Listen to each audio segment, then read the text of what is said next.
Hello and welcome. I'm Jesse, and this is the introductory episode of 616 Rebooted, the show where I review Marvel Comics and judge how they'd fit into my totally unofficial and frankly unauthorized reboot of the Marvel 616 universe. And just to be clear, I'm talking comics, not the MCU, and of course, it's all just my opinion, man. And it's a complicated one, too. I know there's a real chance that Marvel and Disney could botch any reboot attempt, and honestly, there'd be controversy no matter how well they pulled it off. But if they do mess it up, they can always reboot it again. That's what DC did, and I think they should go for it because of that. Now, if you want to follow along with the reading order that I'm using, I'm basing it on comicbookreadingorders.com. I'm going to drop a link in the description to that awesome website, specifically to the Marvel reading order. And that starts with Thor, Son of Asgard, a 12-part limited series from 04-05 about a young Thor and his friends Balder and Sif. I'm reading these on Marvel Unlimited, and it's an app that I swear by, and no, I'm not paid to say that. Links are also in the notes to that app if you don't know how to find it, and you can dive in yourself. Don't forget to like and subscribe while you're down there, by the way. Anyway, here's the creative team behind the book. It was written by Akira Yoshida, artist and pencils Greg Tocchini. The covers for issues 1 through 6 was Adi Granov. 7 through 12 was Joe Chen. The inker, Joe Leiston. Letterer, Randy Gentile. And the colorist, Guru EFX, with editors Joe Quesada and Mackenzie Cadenhead. Apologize if I mispronounce anything, by the way, and especially anybody's name. Anyway, Thor, Son of Asgard is a 12-part limited series told in 3 related arcs. The first is a 6-part story called The Warrior's Teen. Then you've got 3 more 3-part stories, Enchanted and The Worthy. Now, unfortunately for our reboot, Thor dies promptly at the end of issue 5. Just kidding, obviously. He's immediately brought back in issue 6, as you would imagine, and in a pretty cool way, too. The TLDR, basically, is that throughout this series, Thor gets Mjolnir by the end with the help from Balder and Sif. The 3 of them go on a quest to start things off, not necessarily with everyone's consent, and throughout the series, they face threats from characters like Hela, Karnilla the Norn Queen, Loki, Amora the Enchantress, a dragon, all sorts of stuff. The series also has a little bit of an Asgardian Hogwarts style vibe. And Sif starts out as the only woman in warrior school, though she is later joined by Brunhilde the Valkyrie. And in a related note, Loki, it turns out, is the only guy in sorcerer school. Anyway, and there's a lot of rivalry in these stories between Thor and Balder over, for one, Sif's affections, and also as their skill as warriors. Sif, by the way, is drawn really unrealistically attractive in a way that a lot of comics don't really do anymore. In addition, there's of course rivalries between Sif and Brunhilde, a bit of a friendlier rivalry than the additional rivalry she's got with Amora, and of course Loki is hating on everyone. Anyway, interestingly, as the story goes, it's Balder, not Thor, who first earns Odin's favor and obtains a magical weapon as a result. That weapon is the enchanted sword called Svartven, which he gets by offering to sacrifice himself to Karnilla to stop her from killing Loki, which I guess is something you might choose to do. Sif, anyway, despite being unrealistically beautiful, isn't just eye candy in this series. She kicks ass and isn't happy with Thor or Balder when they argue over her. She's also, of course, more than willing to defend herself against anyone who isn't treating her with respect.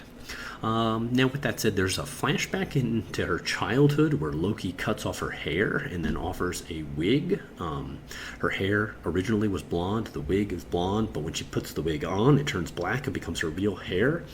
I don't know what all that's about. I don't think it's really necessarily necessary to the story. But anyway, if you understand what is in there, drop it in the comments, because I am bamboozled. That moment shows what a jerk Loki can be, and we might forget, because of the MCU, where Loki has become a little bit more of a hero, what a jerk he can be. But that's not true in the comics, especially early on. But I don't think that the Sif hair thing is necessary at all. Loki still tries to murder Thor, Balder, and Sif with giant magical spiders very earlier in the series. He keeps harassing them with magic throughout, until later realizing at one point he's gone too far and has to help defend Asgard during Karnella's invasion. But regardless, whatever. With that said, I do really like how Loki's character is portrayed. It's very complex. It's perfect for Loki. Sif as well. If I'm gonna mention good characters, I really like Sif's character through this. I think she's also very complicated. I really like the art for the most part. Thor looks fit. He's less ripped than in depictions where he's older. But I do have one or two issues with the art that I'll mention later. The rivalry between Thor and Balder is fantastic, as well as those between other characters. It feels real and layered. And while at first I wasn't really sure about the kind of Asgardian Hogwarts style setting, it really grew on me as the story unfolded.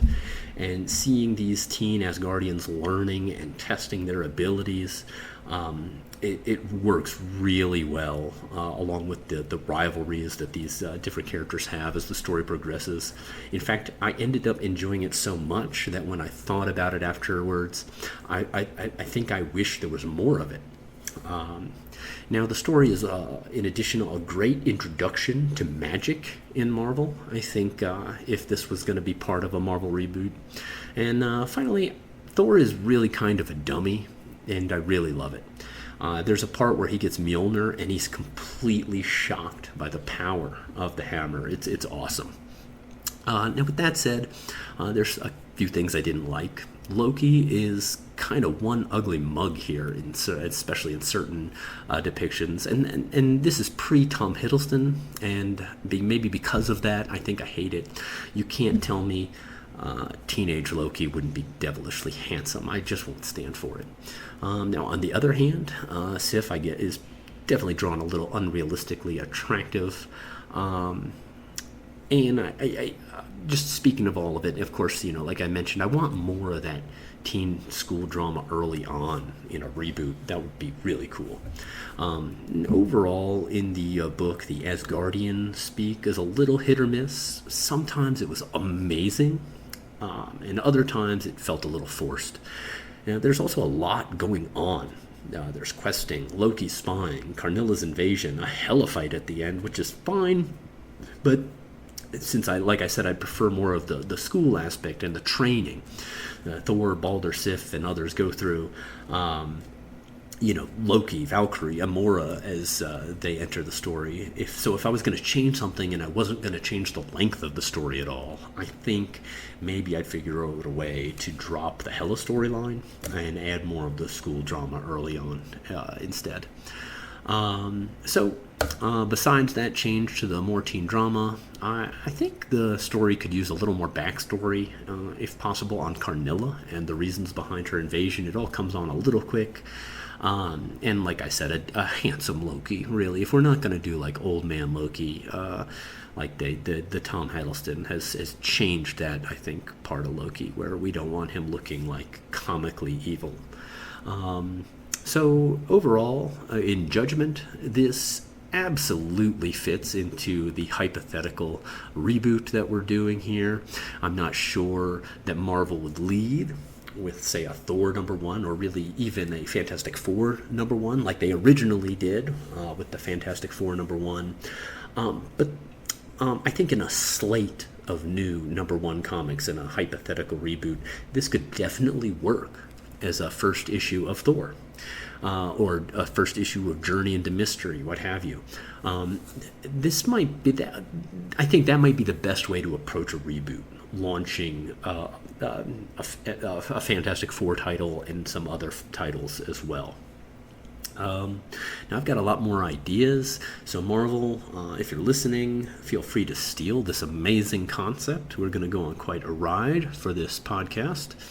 Also, I think a Marvel animated universe could be a lot cheaper than the MCU. And while I love the MCU, spending hundreds of millions of dollars on each project might not be sustainable.